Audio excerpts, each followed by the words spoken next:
최근에 그 김용현 변호인단 감치 관련해서 그 서울구치소 조사를 하셨을 것 같은데 제가 확인을 했더니 그 당시에 출정과에서 변호인 신분증도 확인을 했다고 그래요. 그런데 어떻게 인적사항 확인이 안 됐다는 건지 그거 다시 좀 조사하셨으면 좋겠습니다. 그건 꼭 그렇게 하겠습니다. 꼭 네. 확인하십시오. 변호인들 신분증, 인적사항 확인이 됐는데 그 서울구치소 안에 친윤 교도관들이 있는 것 같아요. 그래서 이 감치에 대해서 제대로 집행이 안 된 것 같다. 과거에 윤석열 전 그 대통령 관련해서도 서울구치소에서 특혜 제공한 것에 대해서 구치소에서 다 부인을 했습니다. 나중에 다 사실로 밝혀졌습니다. 장관님께서 제대로 하셨으면 좋겠고요. 화면 좀 올려주세요.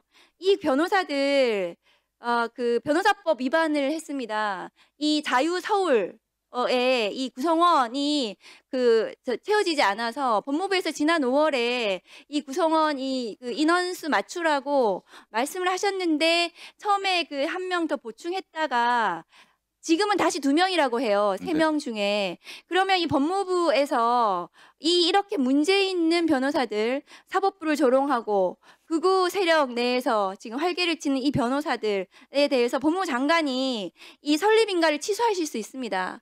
이 법무법인에 대해서 취소하십시오, 장관님. 네, 지금 어떻게 생각하십니까? 그 법정 구성원 수 그 요건을 갖추지 못한 법무법이 꽤 많습니다. 네. 지금 실태 파악을 했고요.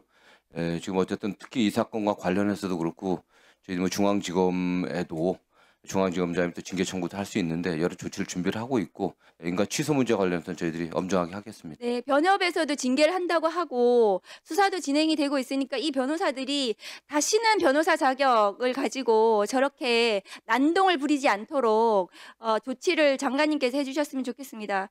법원행정처장님께 질문 드리겠습니다. 예. 저 감치 재판이 진행이 됐는데 인적사항 저렇게 거부한다고 해가지고 감치가 되지 않는 사례가 발생했습니다. 이 재판부에 대한 모욕적인 법정 모욕이 있었는데요. 그리고 나서 유튜브 나가가지고 입에 담을 수 없는 비속어 재판장에 대한 그런 막말들을 했거든요. 근데 이 감치 재판에서 매뉴얼을 봤더니 법원 매뉴얼에 인적사항 말하지 않으면 사진 촬영이나 지문 채취로 가능하다고 되어 있거든요. 어떻습니까? 그렇습니다. 말씀하신 바와 같이 이 사건 쟁점은 간단합니다.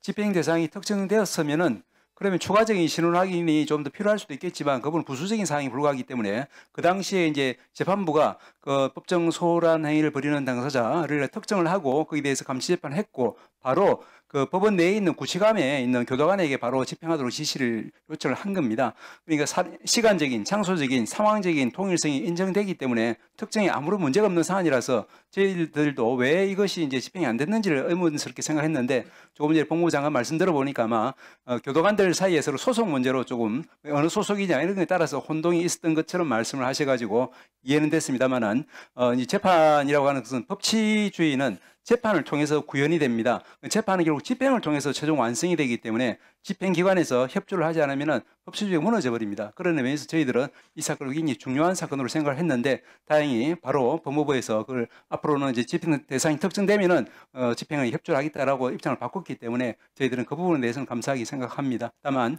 말씀하신 그 이제 변호사에 대해서는 저희들은 이제 제가 말씀드린 바와 같이 처음으로 제가 이제 고발 조치를 했는데 이 부분은 전체 법관들이 이제 많이 주목하고 있는 사건인 것 같습니다만은 지금 사건이 되었기 때문에 더 이상 그 부분에 대해서는 말씀을 드리지는 않겠습니다. 법무부에서 서울구치소에 대해서 진상 파악을 하셔야 될 것 같고요. 집행되지 않은 그 부분에 대해서 명확히 해서 책임을 물으셨으면 좋겠습니다. 예, 알겠습니다.